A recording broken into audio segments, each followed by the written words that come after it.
السلام علیکم ورحمت الله وبرکاتو.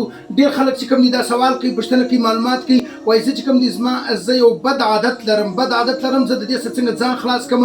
زه په یو غلط عمل باندې مبتلا یم. غلط عمل مختلف قسم راکړلی شي، او ډیر خلک وایي چې زه په نشه باندې مبتلا یم، یا نسوار سو، یا سګرټ سو، یا چرس سو، یا روین سو، مختلف قسم مسایل باندې زه مبتلا یم.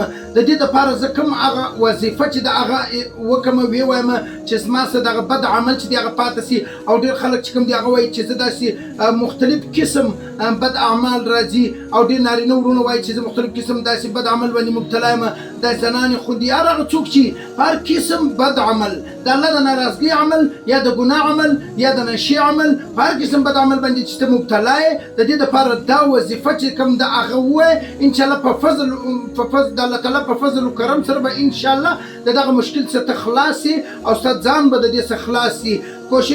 کوشش کوه چې پر اوبو باندې وایي هغه اوبه وڅښه. لفظ یا حمیدو، لفظ یا حمیدو دا 15 واره وایه، په اول اخر کې درود شریف وایه. صحیح سلو په اول اخر کې درود شریف وایه، او لفظ یا حمیدو 15 واره وایه. پر اوبو باندې چوک اوبه وڅښه، د ورځې به یو واره دا عمل وکړې. او بل د هر لمانځه باندې 11 واره درود شریف به وایه. انشاءالله په فضل دغه الله به ستا هغه بد عمل چې کوم دی هغه به ختم هم سي او پاته به هم سي. یقینا ډېر خلک داسې ستا چې وایي زه پرېښول غواړم مګر نه پاتېږي. ته دغه عمل اختیار کړه، انشاءالله الله تعالی به تا ته د دې څخه خلاصون چې دی هغه در نصیب کړي.